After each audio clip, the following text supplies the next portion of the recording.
इसमें उन्होंने स्पष्ट कह दिया कि एक बार अगर व्यक्ति इक्विट हो गया और दोबारा से आप फिर री इन्वेस्टिगेशन करके उसके खिलाफ कुछ करना चाहते हैं, वो आप नहीं कर सकते।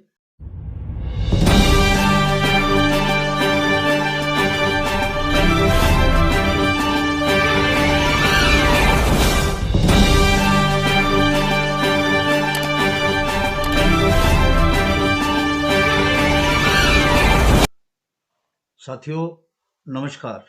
आज एक फिर नए विषय के साथ मैं आपके सामने हाजिर हुआ हूं और ये एक बहुत ही महत्वपूर्ण निर्णय है भारत के सुप्रीम कोर्ट का, और इससे बहुत सारे लोगों को राहत मिलेगी और स्पष्टीकरण भी साथ में होगा। असल में ये जो मसला था वो ये था कि मद्रास हाई कोर्ट ने इस केस में क्या किया था कि एक आदमी के लिए, एक अभियुक्त के लिए दोबारा से री इन्वेस्टिगेशन की बात कही। तो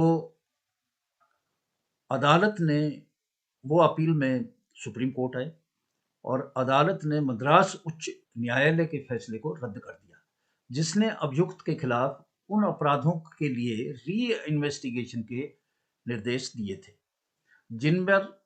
जिनमें वह पहले से ही बरी हो चुका था, ये कहते हुए कि ये संविधान की अनुच्छेद आर्टिकल 20(2) के तहत जो एक सिद्धांत है डबल जियोपोडाई जो है, उसके सिद्धांत को का उल्लंघन करता है। यानी कि आप एक व्यक्ति को 2 बार सजा नहीं दे सकते, 2 बार उसको उसी ऑफेंस के लिए आप ये नहीं कर सकते। जब एक बार उसका इक्विटल हो गया है तो दोबारा से चाहे बेशक री इन्वेस्टिगेशन ही हो, आप नहीं कर सकते।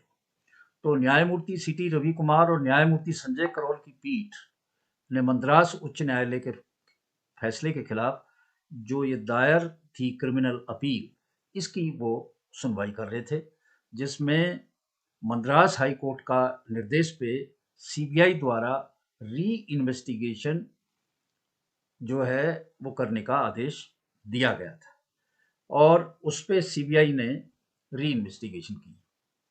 असल में हुआ यूं कि ये जो अपील करता है सुप्रीम कोर्ट में, ये जो है इसको ट्रायल कोर्ट ने कन्विक्शन दे दी थी और ऑफेंस मर्डर और किडनैपिंग का था। जब ये मामला high court, Madras high court में गया, तो मद्रास हाई कोर्ट ने जो कन्विक्शन थी ट्रायल कोर्ट की, उसको खारिज कर दिया और इस अभियुक्त को बरी कर दिया, क्योंकि एविडेंस जो थे वो काफ़ी नहीं थे, सबूत काफ़ी नहीं थे और जो इन्वेस्टिगेशन थी उसमें काफ़ी लैप्स थे। इसको बरी कर दिया और री इन्वेस्टिगेशन का ऑर्डर दे दिया। अब ये जो री इन्वेस्टिगेशन सीबीआई से कराने के आदेश हाई कोर्ट मद्रास ने दिए, उसके ऊपर री इन्वेस्टिगेशन हुई।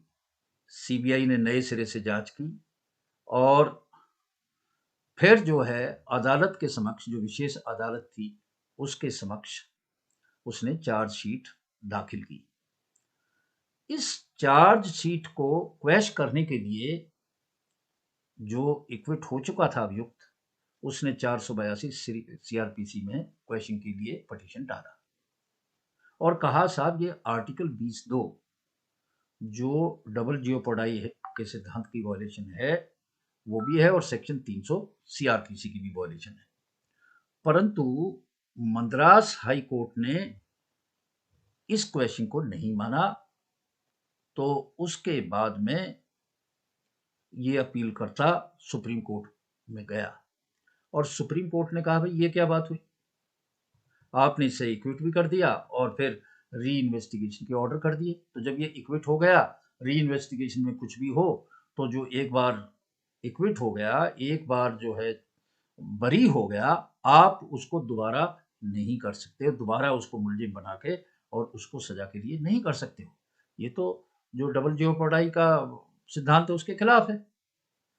तो एक व्यक्ति पर मुकदमा चलाने और एक ही अपराध के लिए 2 बार दंडित नहीं कर सकते।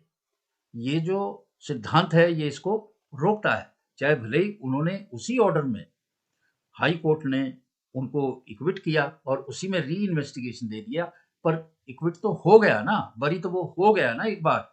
तो अब दोबारा नए सिरे से जो जांच करे उसका कोई आधार नहीं है।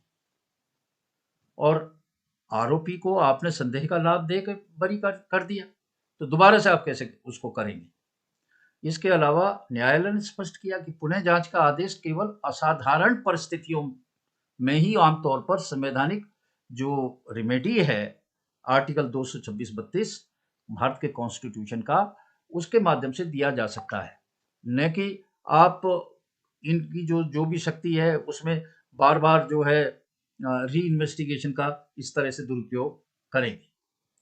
तो ये एक बड़ा अच्छा फैसला आया और इसमें उन्होंने स्पष्ट कह दिया कि एक बार अगर व्यक्ति इक्विट हो गया और दोबारा से आप फिर री इन्वेस्टिगेशन करके उसके खिलाफ कुछ करना चाहते हैं, वो आप नहीं कर सकते। ये बड़ा स्पष्ट है। इस तरह से अपीलकर्ता ने जो क्वेश्चन की बात कही कि जो दूसरी चार्जशीट सीबीआई की उसके खिलाफ दाखिल हुई है उसको रद्द कर दिया जाए, सुप्रीम कोर्ट ने मान लिया और उसको रद्द कर दिया। एक अच्छा फैसला और बड़ा इससे स्पष्टीकरण रहेगा कि भाई, और उन्होंने जिस तरह से री इन्वेस्टिगेशन की भी बात कही कि इसको सीरियसली लेना चाहिए, इसको ऐसे ही आप हर केस को ऐसे ही देख के री इन्वेस्टिगेशन ये क्या है भाई, एक बार हो गया ठीक है, बार बार क्यों आप ये सब करते हैं?